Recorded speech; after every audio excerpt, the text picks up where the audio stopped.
Hi, I'm Miss Carrie, and I'm so glad that you came to join me in my reading corner today. I love a good book, and I believe that every child, including you, deserves at least one good story every day. And my pick for today is called Tawny Scrawny Lion. It's a little golden book.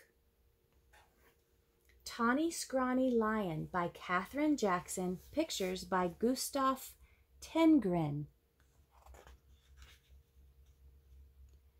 Once there was a tawny, scrawny, hungry lion who never could get enough to eat.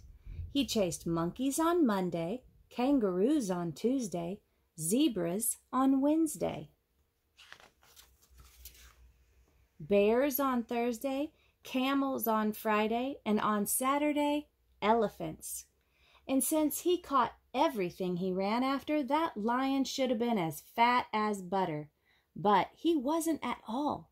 The more he ate, the scrawnier and hungrier he grew. The other animals didn't feel one bit safe. They stood at a distance and tried to talk things over with the tawny, scrawny lion. "It's all your fault for running away," he grumbled. "If I didn't have to run for every single bite I get, I'd be as fat as butter and sleek as satin. Then I wouldn't have to eat so much and you'd last longer." Just then, a fat little rabbit came hopping through the forest picking berries. All the big animals looked at him and grinned slyly. "Rabbit," they said. "Oh, you lucky rabbit. We appoint you to talk things over with the lion." Well, that made the little rabbit feel very proud. "What shall I talk about?"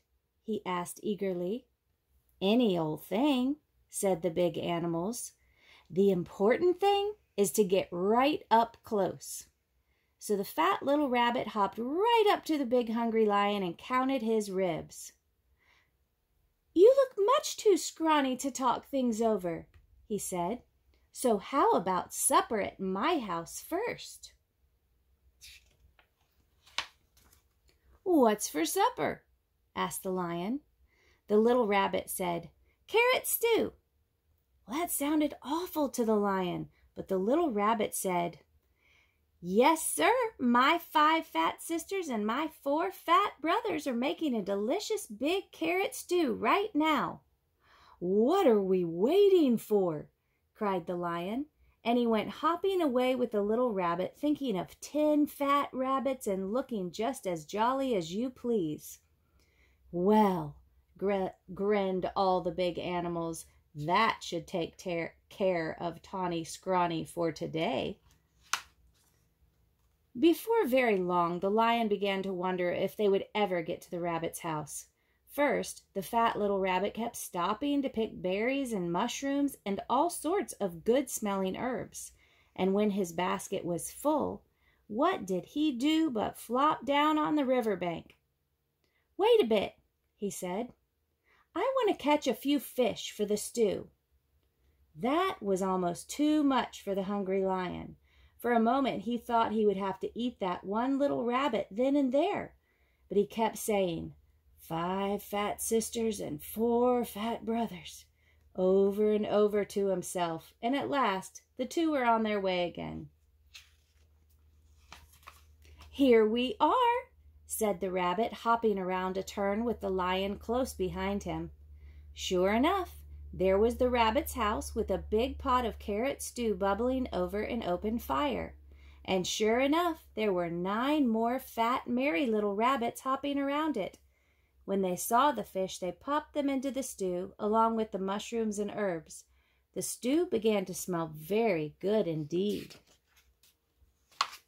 And when they saw the tawny, scrawny lion, they gave him a big bowl of hot stew.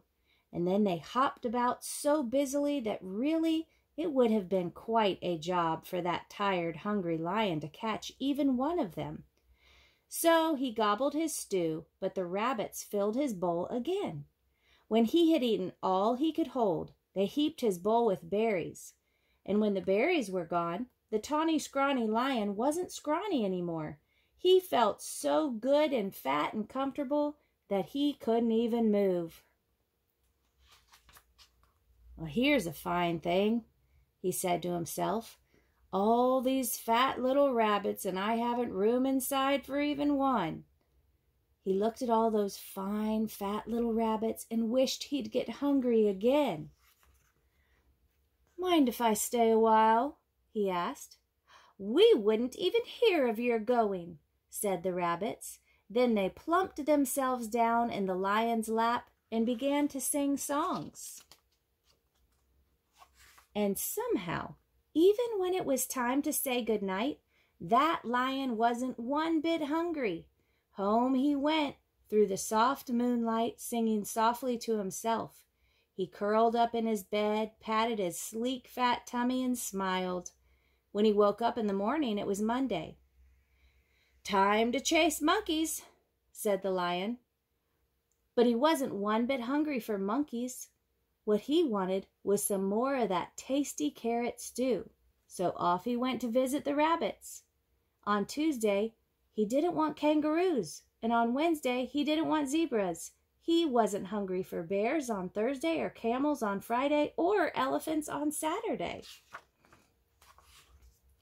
All the big animals were so surprised and happy, they dressed in their best and went to see the fat little rabbit. "Rabbit," they said, "oh, you wonderful rabbit, what in the world did you talk to the Tawny Scrawny, hungry, terrible lion about?" The fat little rabbit jumped up in the air and said, "Oh my goodness, we had such a good time with that nice, jolly lion that I guess we forgot to talk about anything at all." And before the big animals could say one word, the tawny lion came skipping up the path. He had a basket of berries for the fat rabbit sisters and a string of fish for the fat rabbit brothers and a big bunch of daisies for the fat rabbit himself. "I came for supper," he said, shaking paws all around. Then he sat down in the soft grass, looking fat as butter, sleek as satin, and jolly as all get out, all ready for another good big supper of carrot stew. The end. I hope you enjoyed this story.